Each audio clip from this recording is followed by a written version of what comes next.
Hey, this is Angela from Art of Creation Homestead again.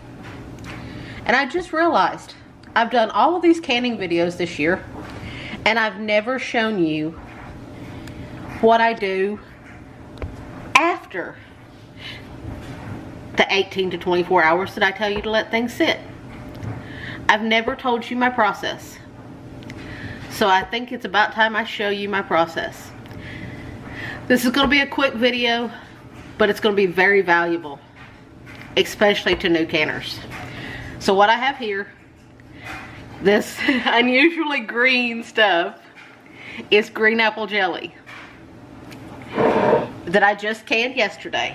So this is what I do. It's been 18 to 24 hours. I take the ring off and I take a damp rag.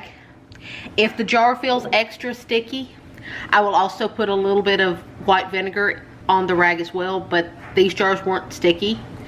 So it's just warm water that I dampen the rag with. And I clean all around the edges of the lid. And I wash down the sides and the bottom of the jar. Make sure that it's nice and clean. And then I test my seal to make sure I have a pure airtight seal. This is a guaranteed test, because if your seal is airtight, this will always work. You want to take just your fingertips and you want to pick up your jar just by this rim of your flat. See the overhanging rim of your flat? You want to pick up the jar just by holding that with your fingertips. Do not touch the jar. Just hold the rim of the flat with just your fingertips, like this. And see, it's off the countertop. And see, the seal is so airtight that it is holding in place. Isn't that amazing that it actually does that? That tells you you've got a secure, good, airtight seal. Now, I take a Sharpie or any kind of marker that you like. It just has to be something that's going to stay on. And I write what the product is that's in the jar. This one, I'm writing green apple jelly. And then I write the date that it was canned. It's very important to date your jars that you canned. That way you know when this was canned. And if you do multiple batches, then you know, okay, I canned this batch first on this day. I canned this batch on this day. So you know what to use first. Now the jars have all been cleaned. The lids have all been marked.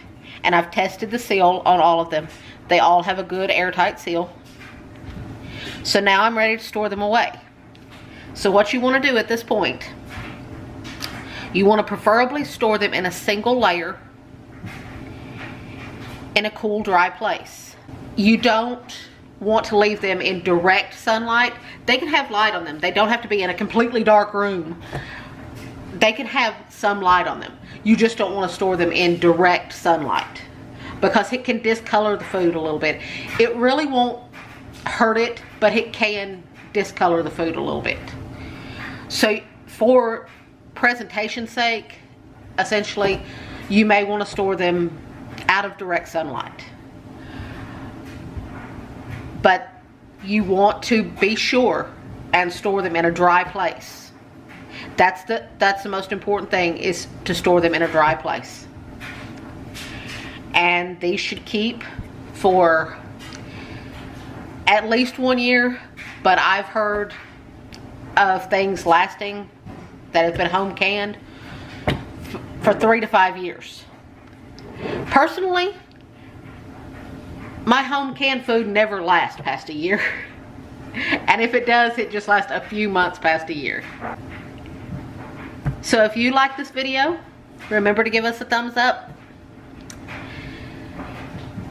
And subscribe to our channel. You want to see what's going on this channel. You want to see what's going on this little homestead. There's always something going on. We're always doing something. We're always doing something new and taking on some kind of new project to make ourselves more sustainable on a small space. We appreciate you watching. We thank you so much for all of your beautiful support and all of your beautiful comments. And as always, God bless and have an amazing day.